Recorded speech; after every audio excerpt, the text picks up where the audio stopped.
What's up, everyone? Welcome to another episode of Twins Talk Therapy. We are massage therapists, and I'm a physical therapist assistant, and Aaron's an athletic trainer. And we talk all things therapy related in those worlds of PT, athletic training, and massage therapy. So today we're going to talk about shoulder pain. And we often get clients in our offices that are saying they don't know what they did, their shoulder's hurting them, and they can't raise their shoulder, they can't reach up into cabinets, they're keeping their shoulder close to their arm, close to their body when they're trying to raise their shoulder. And the reason for that is the shoulder is the most mobile joint in the body. It has the most degrees of motion, but that in turn makes it the least stable. So can you explain to us, Aaron, like with it being the least stable joint in the body, what does that lead to?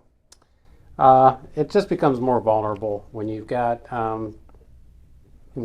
increased mobility. You're going to have an inverse relationship with decreased stability. So, in contrast to the shoulder, the hip is one of the most stable joints in the body, and it can be sleeping wrong. Your arm can get way up underneath you. You can sleep in a bad position. You can do something that maybe you just don't notice at the time, where your shoulder was in a vulnerable spot, whether you were lifting something, and then subsequently, a day or two later, you start having pain and you don't remember what the cause could be, or there's just nothing glaring that told you, oh, I hurt myself doing this, X, Y, Z.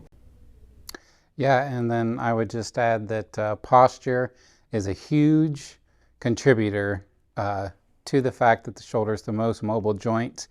But that being said, the only thing that stabilizes the shoulder, the arm bone to the scapula, is the rotator cuff. And you'll hear about people having rotator cuff injuries all the time when it comes to shoulder injury.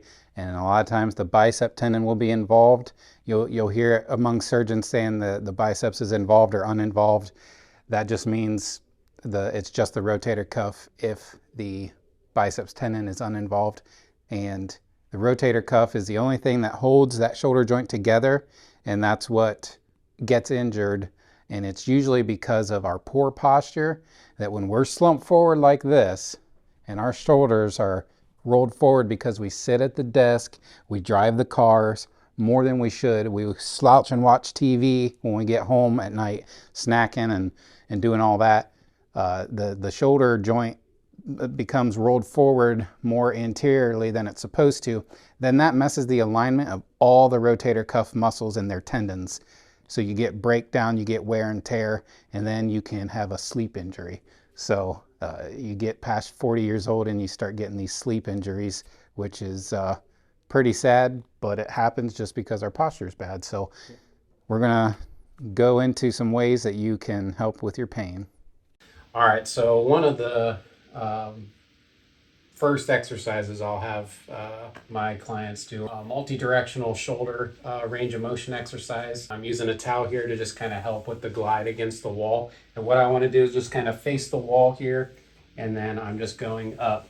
Now I'm going to stop right about the point of discomfort, and then I'm going to go back down.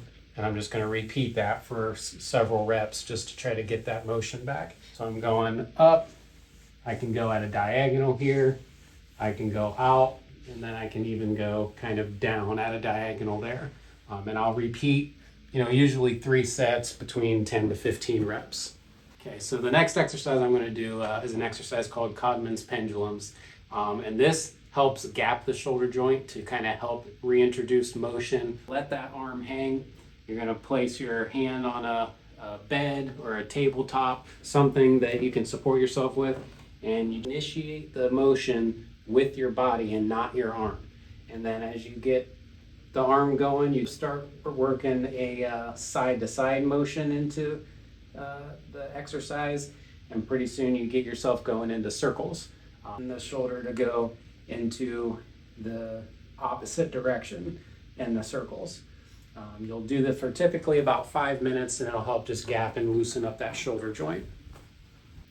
All right, so the next exercise we're going to show is just another range of motion exercise, but this one's using both arms together.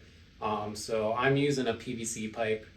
If you're at home, you can use a broomstick handle, a hockey stick, something that's long enough that you can use for both arms.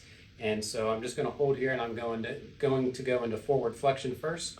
So I'm just going to kind of come up to tolerance and back down, and I'm going to repeat that for typically 3 sets of 10 reps.